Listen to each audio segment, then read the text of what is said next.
asumba yandi ni Yezu. Ibindi byose murabyumva, ibindi byose ni bito kuri we. Ufise Yezu niwe afise byose, ufise Yezu niwe afise byose. Umufise nawe ninde?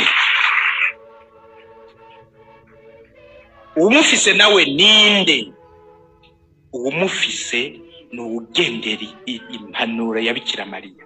Icyaza kubabwira cyose mugikore. Aratunze ijambo ry'Imana, ararisoma, mugabo akarisoma atarondera ko rikora icyo ashatse, agomba gukora icyo rivuga, kuko rivuzwe n'umukama, kandi uyo mukama akaba ari we akurikira.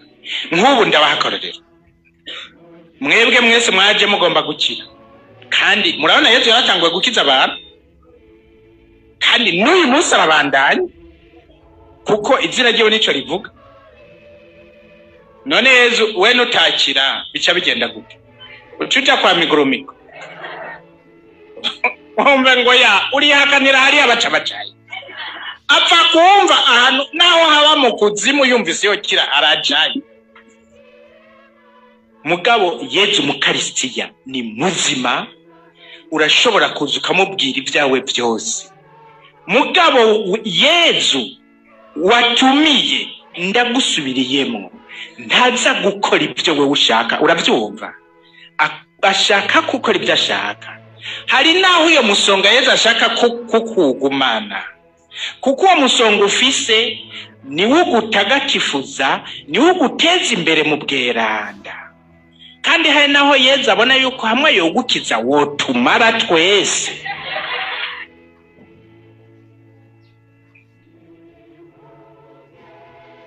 None hakutumara twese, uwo musonga ahubwo uragahoraho uragahezagira. Hari naho Yezu abona yuko uwo musonga hamwe yo gukiza wowe wohereza aho Rusiferi yahereje.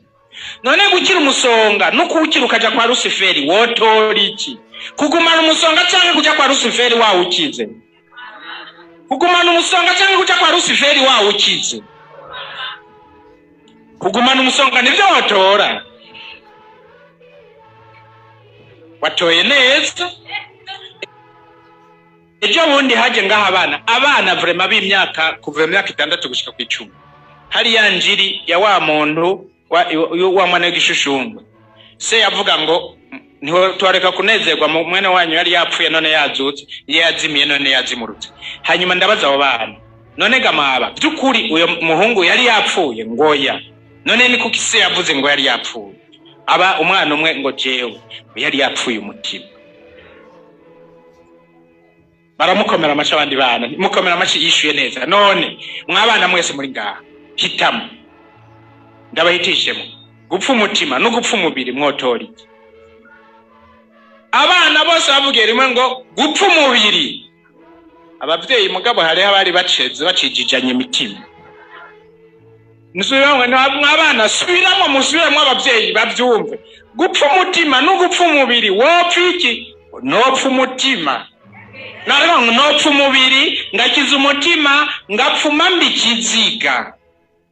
Ngo nopfuma mbikiziga hakomfa umutima, niko abana bavuze. None nta bantu bahemuka kugira bakize umubiri, bagaheba Yezu kugira ngo bakire umusonga. Yezu ni muzima mu Karistiya, bamwakira barazi ko ari muzima mugabo bakamuta bakaja handi kugira ngo bakire umusonga. Kandi Yezu kumbura ashaka ko uwo musonga ari uzotuma bamushikira, ari we batagatifuza, kandi utagatifuza bonyene nawe nyene. None ejo pati ntiyabwiye ububabare, ntiyabwiye bari gwa Marthe Robert. Marthe Robert ingene Yezu yamuhitishemo ngo Marthe Robert hitamo, ndakujane mu ijuru uruhuka ubabare canke ugume ku isi mugabo ukize imitima myinshi. Uhise mwiki mise mu kuguma mbabara kugira hakire imitima myinshi, kuko igikuru nukugira Yezu wavukanye. Muravyumva?